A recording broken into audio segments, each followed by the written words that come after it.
It was 11:30 p.m. on a Tuesday. In most American neighborhoods, people would be asleep. But in Pine Creek Estates, nobody was sleeping. Officer Miller had responded to hundreds of calls in this wealthy Florida suburb. Usually, it was a noise complaint or a teenager driving too fast. But tonight, the call was different. The dispatch code was for criminal vandalism and public endangerment. Standing in the pouring rain was a woman named Linda. She was screaming, pointing a shaking finger towards the roof of a house. Linda, you have to arrest him. Look at it. He's destroying the property value. He's doing this just to mock me. Take him to jail. But standing on his porch, calm as a monk, was Mark. He wasn't holding a weapon. He was holding a laminated piece of paper. He looked the officer in the eye and said 3 words that would eventually cost this neighborhood $250,000. Mark, it's federal law to understand why a man would build a massive communication tower on top of a luxury villa. You first have to understand the place he lived, Pine Creek Estates. Ideally, it was paradise. The grass was always exactly 2 inches high. The mailboxes were all identical shades of antique bronze. There was no trash, no noise, and seemingly no problems. Mark moved here in early 2022.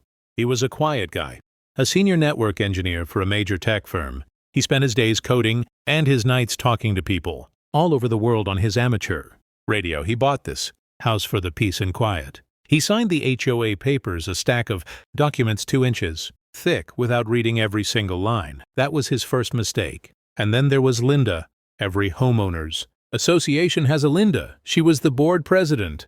She was retired, bored, and absolutely drunk on power.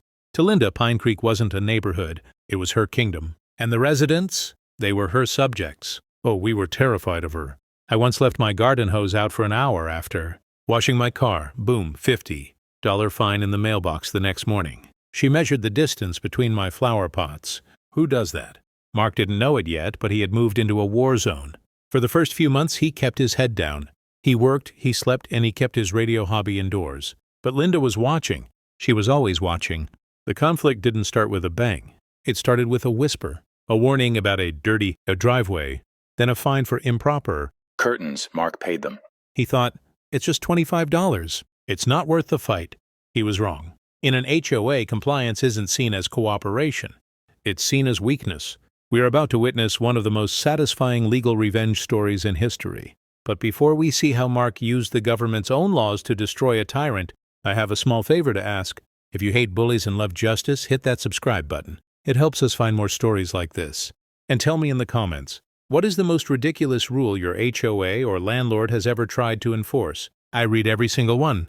All right, back to the story. September 2022 hurricane. Ian was barreling towards the Florida coast. In times like these, information is survival. Cell towers get overloaded. Internet cables get cut. Power grids fail. Mark knew that when the grid goes down, the only thing that works is radio. Mark needed to monitor the emergency weather bands. He needed to know if the storm turned towards Pine Creek. So he went into his backyard. He found a spot behind the chimney, a spot completely invisible from the street and mostly invisible from the neighbors. He mounted a small, discreet emergency antenna. He wasn't trying to be rebellious.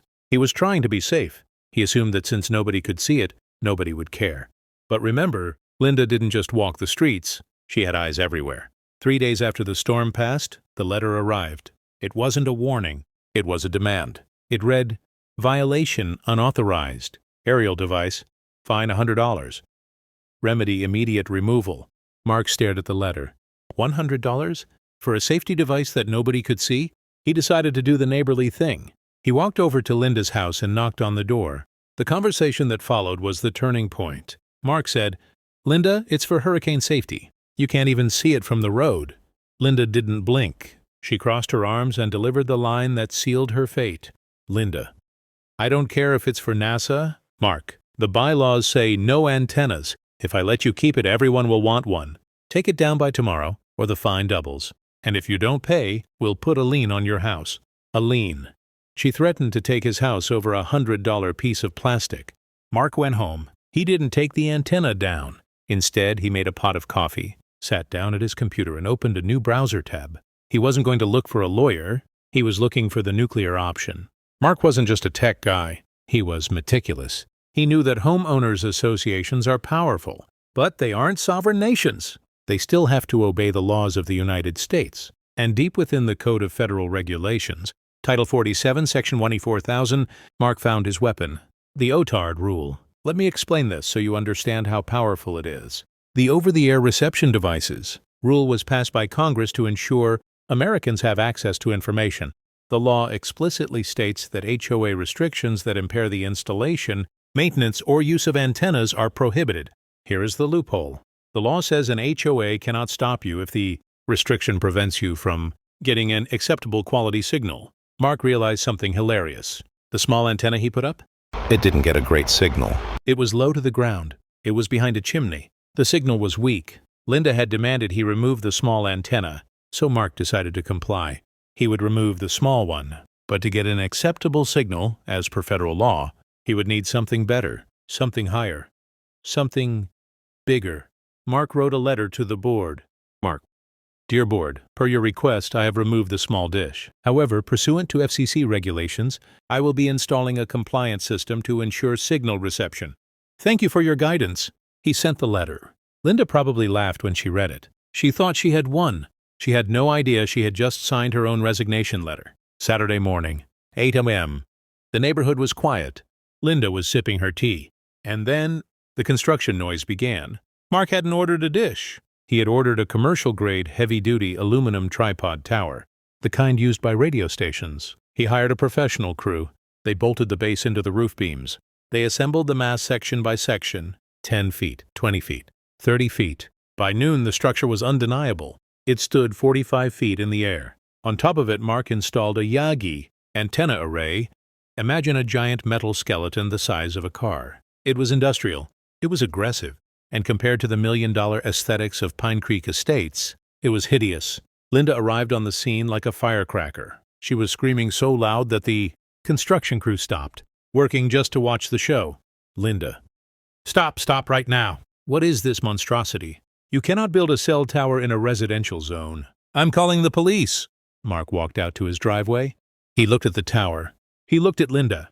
Mark: It's not a cell tower. Linda, it's a federally protected amateur radio station, and I need that height to talk to Japan. You know, for signal quality. Linda dialed 911, and that brings us back to the rainy night where our story began. Officer Miller read the FCC ruling Mark had printed out. He called his sergeant. The sergeant confirmed it. Miller walked over to Linda. Officer Miller: Ma'am, this is a civil matter, but based on these federal documents, he has a right to this equipment. I can't make him take it down. If you want it gone, you'll have to sue him. Linda turned purple. The police left. The tower stayed. Most people would have stopped there. But Linda's ego was bruised. She convinced the HOA board to hire a high-priced law firm. They filed a lawsuit against Mark for violation of covenants and nuisance. The lawsuit took 6 months. The HOA spent the neighborhood's reserve funds, money meant for fixing roads, and the pool on lawyers. They were burning cash to fight a battle they couldn't win. When the case finally reached the federal district court, the judge was unimpressed. The judge asked the HOA's lawyer one simple question: Did the defendant cite the OTARD rule before installing the tower? The lawyer said, Yes, Your Honor. The judge asked, And did you ignore it? The lawyer was silent. The verdict was swift. The court ruled that the HOA had acted in bad faith. Not only was the tower legal, but the HOA had to pay Mark's legal fees. Mark's legal fees were $65,000. The HOA's own legal fees were $120,000, plus damage. The total cost was over $200,000. But wait, it gets worse for the neighbors. Since the HOA had drained their bank account fighting Mark, they had no money left to pay the judgment. So they issued a special assessment. Every single house in Pine Creek Estates received a bill for $2,500. Every neighbor had to pay for Linda's mistake out of their own pocket. The next HOA meeting was a bloodbath. The residents, furious about the bill, voted unanimously to remove Linda from the board. She didn't just lose her presidency, she became a social pariah. Nobody spoke to her. Eventually, she put her house up for sale and moved away. As for Mark, once Linda was gone and the new board apologized, he agreed to take the tower down. He went back to a smaller antenna, slightly bigger than the first one, but much smaller than the tower. He proved his point. The tower is gone now, but the legend remains. In Pine Creek Estates, if you walk past Mark's house, you might notice the grass is a little long, or a trash can is left out. But nobody complains. Because everyone remembers the time they tried to fine him $50, and he cost them $250,000. Freedom isn't free. Sometimes it costs a tripod and a lot of nerve. Thanks for watching. If you want to see more stories of malicious compliance, click the video on the left. I'll see you there.